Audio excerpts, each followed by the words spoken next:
بسم الله الرحمن الرحيم والصلاة والسلام على رسول الكريم. السلام عليكم ورحمة الله تعالى وبركاته, and welcome to Fiqh Al Muamalat series.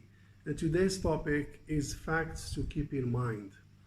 The objective of these sessions basically is to highlight some of the facts that should be kept in mind in order for you to make a sound judgment, sound decisions, a proper evaluation when it comes to some issue faced by yourself in some issues related to Islamic finance, practices of Islamic financial institutions. Let's go through these facts one by one very briefly, and I hope it will add value to your overall understanding. The first point is that we have to understand that Islamic financial institutions are operating in a regulated environment, which means that they are licensed financial institutions under the supervision of the central bank and the security commissions. And as a result of that, there are some guidelines, there are some regulations the financial institutions they have to comply with. Which means that Islamic financial institutions are not operating freely in that environment, but they have to observe those guidelines, those standards, those acts and law that has been imposed basically by the regulators such as the central bank and the financial institutions. So they are not similar to the other companies outside the banking system, which are not under the supervisions of the central bank and the security commissions, whereby they have a bit free environments in operating and doing their financial transactions. This one has to observe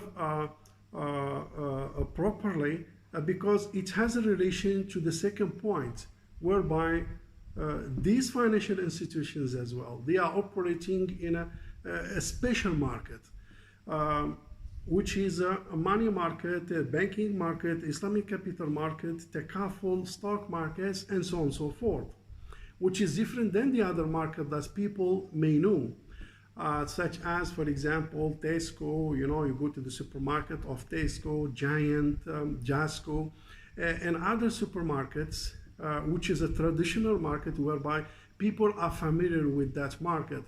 They know how to do the buying and selling. Possessions is understood differently. Ownership is understood differently. The offer acceptance is understood differently, and so on and so forth. They have to look at the goods. They have to check the goods. They have to pick up the goods. They have to put the goods in the bag and take it home.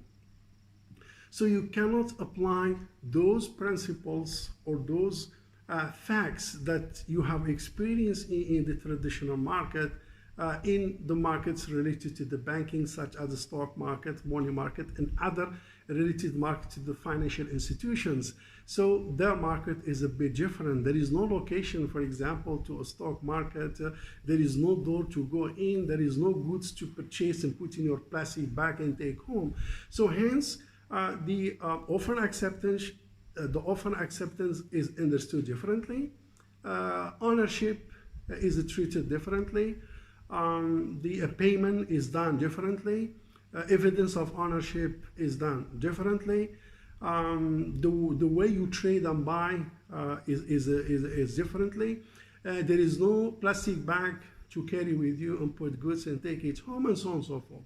So, which means that the way that banking is operating is a bit different than the that market. So the students basically who are graduated, especially the fresh grad, and they are coming with the understanding or their experience in the traditional market, try to evaluate the financial institutions based on their experience in carrying on transactions in the traditional market would be a wrong judgment. So they have to appreciate the nature of the Islamic financial institutions and where they operate, and that's what and in what kind of environment they are operating, in order for them to provide a fair assessment to them. The other point of Islamic finance, we are talking about the experience of 40 years plus. in some countries like Malaysia, for example, versus the convention, which is more than 400 years, and they have gone through different cycles of crises, economic recessions, disasters, wars, and so on and so forth, where they built a very resilient system and enhance, and they have an ongoing enhancement on the regulations and governance, whereby Islamic finance is still having a short experience over 40 years plus. In some country, they are just going to start. In some countries, they just started. In some countries, 1 year, 2 years experience. In some countries, they don't have law, they don't have regulations. In some countries, they are preparing the law, they are preparing the regulation. So the point is that the experience is not that vast, the experience is not like that long, and the environment is a bit not very convenient for the Islamic finance. So they don't have rigid regulations, they don't have really rigid guidelines, standards on the accounting, on the governance, and so on and so forth.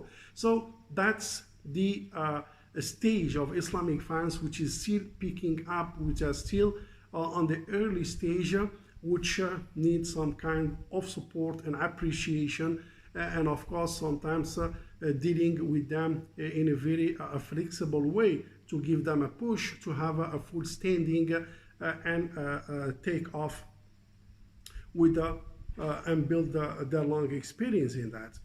So the other point is the local and the international challenges.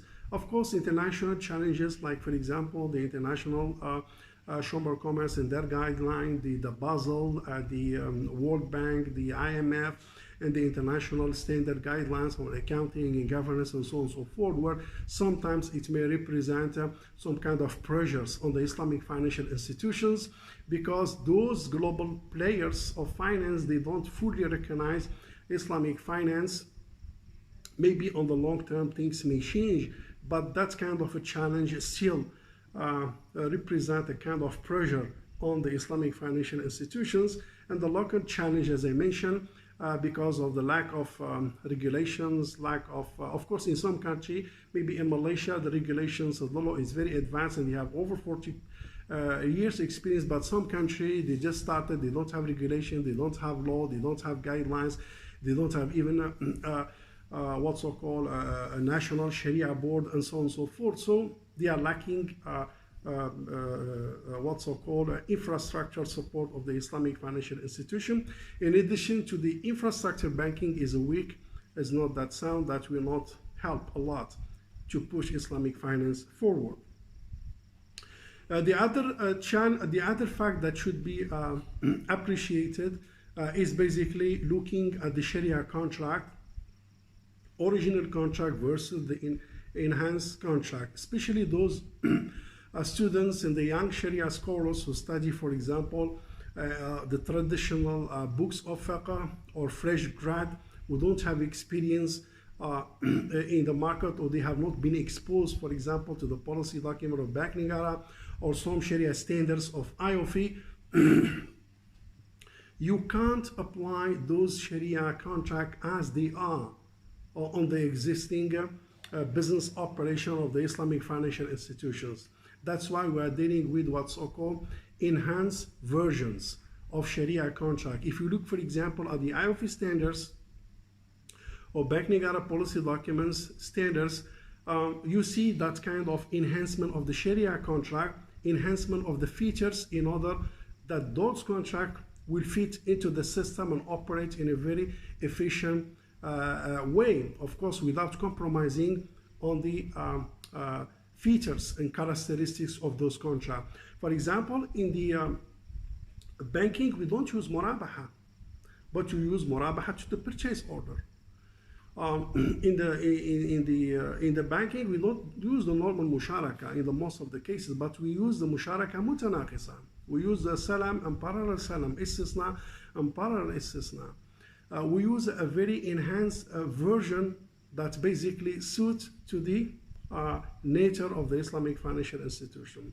So students and fresh grad and young Sharia scholars, they have to understand that those contracts that have been exposed to, for example, in the classroom. So when you come to the ground, you cannot use them as they are, but there are some enhanced version they have to look at, and those enhanced version, those contracts which are in practice.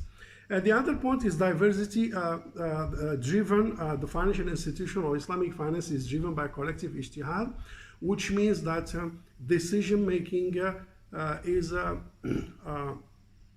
driven by a group of Sharia scholars. In Malaysia, for example, minimum of 5, in some jurisdictions, or according to the IOFI, minimum 3. So the decisions is made by a group of Sharia scholars and as per the Sharia governance, and their responsibility is to give Sharia resolutions in order to assist the financial institutions to basically carry on their business operations based on the guidelines and the decisions and the resolutions of the what's so called those Sharia boards. So the ijtihad is not very open. Ijtihad is not driven by individual, but there are some Sharia governance that govern the process of ijtihad, the relationship between the Sharia board and the financial institutions, and so on and so forth. So they have to observe that fact as well. The other point is that Islamic finance is a small, compared to the conventional, has a small size of asset. It's less than 5% compared to the global finance assets. So meaning we still have a long way to go. And sometimes the comparison with the conventionals, sometimes it is not fair because of that basically big gap. The other point which is related to this is the global finance is dominated by the conventional finance. As I mentioned just now, it is a 5%, and there is a long way to go. There are some challenges, and sometimes the competition is not fair, and hence as a result of that, Islamic finance should be given a chance to build its experience, to build its milestone, to build its global asset, to reach a specific stage that could compete in a very fair manner and serve the customers in a better way. The last point I would like to highlight as a fact is that Islamic finance is not perfect, and there is always a room for improvement. No one claims that Islamic finance is perfect. Islamic finance, as I just mentioned, just a short experience of 40 years in some countries. They are just starting, and there is a lack, sometimes a regulation, sometimes in a guidelines, some human talent, sometimes in a size, sometimes in the support of the global community, sometimes is the local community. So it is a new experience which has some challenges, which basically make the operations very challenging, at the same time not perfect. You cannot solve the issues and the challenge of the Islamic finance overnight, but it may require sometimes collaborations, support. Time is part of the cure. Time is a part of building your capability, experience, assets, and as long as you go, you improve and you will go for perfection. This is why some of the financial institutions are operating based on rukhsa, because they don't have a specific law. They don't have Islamic classes for investment, so they are struggling with that kind of a challenge. So in a nutshell, Islamic finance is not perfect, but need improvements, but at the same time need strong support so we can push it forward. So this is the fact that I would like to highlight, which are overall 9 facts that I have highlighted. I think it is good to put them in mind. This is why I said they have to be kept in mind, because you cannot just do evaluations, assessment of the Islamic financial institution on their performance, on what they are giving to the society, and how they are operating isolated with all these points. I think if you want to make a sound judgment, a sound decisions, a fair evaluations to the Islamic finance performance, you have to put all these points together and keep it in mind before you make your sound judgment. With that, thank you very much, and assalamu alaikum wa rahmatullahi ta'ala wa barakatuh.